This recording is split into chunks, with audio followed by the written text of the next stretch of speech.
पेट की समस्या है, जी सर। क्या क्या प्रॉब्लम रहती है पेट में? पेट में सर जैसे दोपहर में खाने के बाद क्या होता है ना कि मतलब कुछ देर बाद जो है, जैसे मतलब जब तक पानी नहीं पिए रहेंगे तो बढ़िया रहेगा। जैसे पानी पी लेते तो पूरा यहाँ नाभि के नीचे पूरा भारीपन हो जाता है बिल्कुल। और भूख मतलब 2-3 महीने से बहुत कम लग रही है, खुल की भूख ही नहीं लगती। वजन सर मेरा 10 किलो तक ड्रॉप हो गया पूरा। 10 किलो? कितने महीने में 10 किलो गया है? 10 किलो ये सर अप्रॉक्सीमेट मतलब 5 से 6 महीने तो मान के चलिए। 5 से 6 महीने। हाँ मतलब फ्लैक्चुएशन। पेट एक बार में साफ होता है क्या? नहीं, पूरा खुल के साफ नहीं होता। फिर पेट में भारीपन महसूस होता भारीपन रहता है? महसूस होता रहता है। खाना खाने के तुरंत बाद पेट भारी होता है कि खाना खाने के? तुरंत बाद नहीं होता, मतलब आधे से 1 घंटे बाद। जैसे जैसे 1 घंटे बाद जब पानी पीता हूँ मैं तो तब पेट भारी हाँ भारी होना स्टार्ट होता है। तो फिर रात में भूख भी नहीं लगती। अच्छा, कभी कभी ऐसा लगता है कि मल के साथ चिकनाई आ रही है? नहीं, थोड़ा चिपकता बहुत है? ज़्यादा। हाँ, मल चिपकता है कभी कभार। खिचड़ी जैसा आता है मल कि बंधा हुआ मल आ रहा है? खिचड़ी जैसा भी आता है, बंधा हुआ भी आता है। पहले पहले थोड़ा बंधा हुआ आता है, हाँ, उसके बाद खिचड़ी उसके जैसा बाद पास होता है। फिर इसके बाद कैसा मतलब डिस्कम्फर्ट लगता है, जैसे कि मतलब पूरा खुल के पेट साफ ही नहीं हुआ। और कभी कभी तो प्रेशर भी नहीं आता जो मतलब। पेट में भारीपन है कि कभी कभी ऐसा भी लगता है कि एनस के पास ऐसा लग रहा है कि अभी कुछ? नहीं, एनस के पास एनस बिल्कुल के नहीं पास लगता, नहीं पेट में ही लगता। भारी लगता है। ऐसा लगता है कि पेट पूरा साफ ही नहीं हुआ। फिर जोर लगाना पड़ता है, तो उस हिसाब से फिर जोर लगाते हो क्या? नहीं लगा। तो पहले लगाया करता था, फिर जब से आपकी वीडियो देखा तो बंद कर दिया मैंने। जोर लगाना नहीं चाहिए। जोर लगाने से आंतों पे एक्सटर्नल जितना प्रेशर लगाओगे उतनी आंतें और कमजोर हो जाएंगी। वही चीज़। और क्या है, खाली पेट डकारे भी आती रहती हैं। कुछ भी ना खा रहे हो फिर भी डकारे आएंगे, और खा लेंगे तब तो फिर मतलब ज़्यादा थोड़ा सा प्रॉब्लम हो जाती है। खाली पेट अगर डकार आ रही है, इसका मतलब है कि शरीर में गर्मी बढ़ रही है थोड़ी। उस गर्मी को बढ़ने से या तो रोक दिया जाए, रोका जाए। इसका मतलब क्या है कि आप समय पर कुछ अंदर डालो, कुछ खाया जाए। समय पे अगर कुछ अंदर पहुंचेगा, मुंह में कुछ खाएंगे अंदर पहुंच जाएगा, तो वो जैसे ही गर्मी के साथ मिलकर के पाचन होगा उसका, तो फिर उससे ऊर्जा मिलेगी। तो सर प्रॉब्लम ये है, जैसे खा डकार तो आएगी लेकिन भूख लगती नहीं। भूख लगने लगेगी। अब ये करना पड़ेगा कि जैसे आप एक पूरा सिस्टम जनरेट करेंगे, सवेरे से लेके शाम तक के पूरे रूटीन को बहुत स्ट्रिक्टली जैसे बताया जाएगा, अगर वैसे ही फॉलो कर लेंगे तो सबसे पहले तो क्या करना है, डिलोड करना है, खत्म करना है। सारी चीजें जो अंदर रुक गई हैं, जमा हो गई हैं, उनको निकाल के बाहर करना है। फिर आंतों को खंगाल खंगाल के, जैसे अपन कपड़े को पानी में खंगाल खंगाल के मैल को पानी के माध्यम से निकाल देते हैं, कपड़ा साफ हो जाता है। ठीक ऐसे ही आंतों को भी खंगालने की आवश्यकता है, धो के साफ करने की आवश्यकता है। उसके बाद आंतों में वो भोजन पहुंचाया जाए जिसको पचाने में आंतों को ज़्यादा जोर नहीं आए, क्योंकि आंतें कमज़ोर हैं ये मान लिया जाए, छोटी आंत में ज़्यादा कमजोरी आ रही है।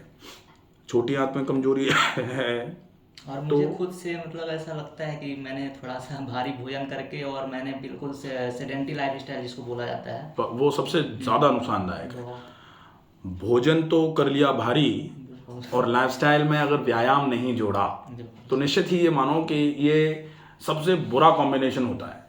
बीमार करने के लिए ये लाइफस्टाइल पर्याप्त है, बहुत बीमार कर देगी। ठीक है, तो अब अपने को क्या करना है, एक तो लाइफस्टाइल को पूरा ठीक करना है, सेडेंटरी लाइफस्टाइल है उसको एक्टिव लाइफस्टाइल पर शिफ्ट कर देना है। बिल्कुल सर। और अच्छी इजी डाइजेस्टिव डाइट का उपयोग करना है। तब तक अब लोग कहते हैं कि जो भोजन आप बता रहे हो उससे तो वजन कम हो जाता है, तो डेफिनेटली वजन तो थोड़े समय के लिए कम और हो सकता है, लेकिन भोजन अगर पचेगा, शरीर में लगेगा, तो जो हम खा रहे हैं उससे कुछ शरीर में लगना चालू तो हो जाएगा। अभी तो हम बादाम खा करके सारे निकाल देते हैं, पचता तो कुछ है नहीं, कुछ पचता नहीं सर। तो वो जो पचे वो आपके लिए बल्कि ज़्यादा उपयोगी है। लोग कहते हैं नहीं, जो उबला हुआ खाना खा के तो और वजन कम हो जाए। उबला हुआ खाना खा के वजन अगर थोड़ा बहुत कम होगा भी तो आगे के लिए ये मार्ग प्रशस्त करेगा कि आप थोड़ा भारी खाने के योग्य हो जाएंगे। और जब भारी खाने के योग्य आप हो जाएंगे, पात्रता आ जाएगी आप में भारी खाने की, फिर आप भारी खाओ, फिर आपका वो भारी भी पचेगा, फिर आपका वजन भी बढ़ेगा। तो एक क्रम रहेगा, ऐसा नहीं कि कल ही आपको सारा सब कुछ आराम मिल जाए, लेकिन आराम जरूर मिल जाए। पेशेंस रखना पड़ेगा। बिल्कुल पेशेंस रखना पड़ेगा। सही तरीके से अगर फॉलो अप करेंगे ना तो डेफिनेटली पूरा आराम होगा। कुछ के साथ, क्योंकि मुझे ठीक होना ही है, मैं बहुत परेशान हो चुका हूँ, इसलिए मैं सर आपके पास आया हूँ। कोई नहीं, बिल्कुल चिंता मत करो, अपन बिल्कुल कर लेंगे इसको।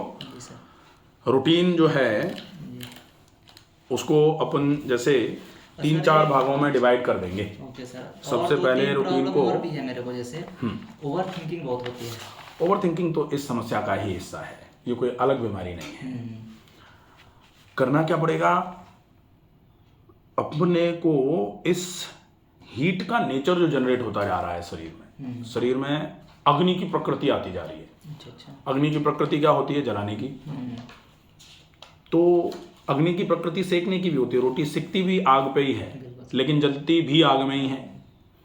तो अग्नि कितनी आवश्यक है, उससे ज़्यादा अगर अग्नि जनरेट होना चालू हो जाएगी तो फिर वो नुकसानदायक हो जाएगी। बाकी तो अग्नि तो बहुत ज़रूरी है शरीर के लिए। अग्नि अगर सूर्य एक दिन नहीं निकले तो ठंड के मारे इंसान की हालत खराब हो जाएगी। सूर्य अगर तेज रहेंगे तब तो सब कुछ होगा। अब स्थिति ये रहेगी कि जो रूटीन है उसको 3-4 भागों में विभाजित करेंगे। सबसे पहले सवेरे का रूटीन, तो सवेरे सवेरे आपको क्या क्या कर लेना है उसका ध्यान रखना पड़ेगा। दूसरा एक्सरसाइजेस का रूटीन, तो एक्सरसाइजेस में आपको क्या क्या कितने दिन तक कैसे करना है वो आप सीखेंगे यहाँ पूरा। उसके बाद डाइट रूटीन।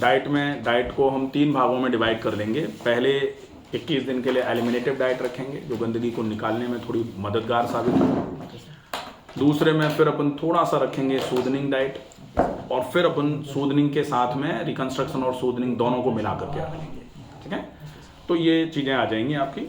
और इसके साथ में कुछ लाइफस्टाइल चेंजेस, लाइफस्टाइल करेक्शन, तो वो आपके लिए अच्छा रहेगा। उसके साथ में कुछ परहेज की भी आवश्यकता रहेगी। परहेज की आवश्यकता, जो परहेज है वो क्या क्या रहेगा। सबसे पहला परहेज रहेगा, आप मिर्च मसाले कुछ समय के लिए बिल्कुल छोड़ देंगे। सर कम से कम कितने महीने के लिए? कम से कम ये मानो कि कम से कम 2 महीने के लिए। 3 महीने वैसे अपन लेके चलते हैं पूरा, लेकिन उसमें अपन बिल्कुल नहीं खाना, बिल्कुल भी नहीं। दूसरे नंबर पर मैदे का उपयोग आपको देखना भी नहीं है। मैदा मतलब कभी होता है ना कि कभी कहीं फंस गए तो थोड़ा सा कचौड़ी खा ली, नहीं खा सकते। कचौड़ी खाने का मन करना है तो कचौड़ी का कितने तरीके से नुकसान करेगी कचौड़ी, मतलब जो आज बन रही है, जो जहाँ से भी हम लेते हैं खाते हैं, तो पहली तो मैदा। दूसरा, कचौड़ी पानी में तो सिकती नहीं है, सिकेगी तेल में या घी में, तो फिर वो चिकनाई, दूसरा नुकसान। तीसरा, कचौड़ी कोई ऐसा तो है नहीं कि मोटे आटे की या मैदा की गोली बना करके और सेक ली, उसमें अपन भरते हैं जो उसमें मसाले भी होते हैं। तो मसाला, चिकनाई, मैदा, तीनों का कॉम्बिनेशन है जो कढ़ाई में तल के आ रहा है, जो कुछ भी आ रहा है, तो वो तो बिल्कुल ही बर्बाद है। उसको पचाने की शक्ति हमारी आंतों में बिल्कुल नहीं है। आंतों की कमजोरी से जो लोग परेशान हैं उनको सबसे पहले ये चीज़ छोड़ देनी चाहिए।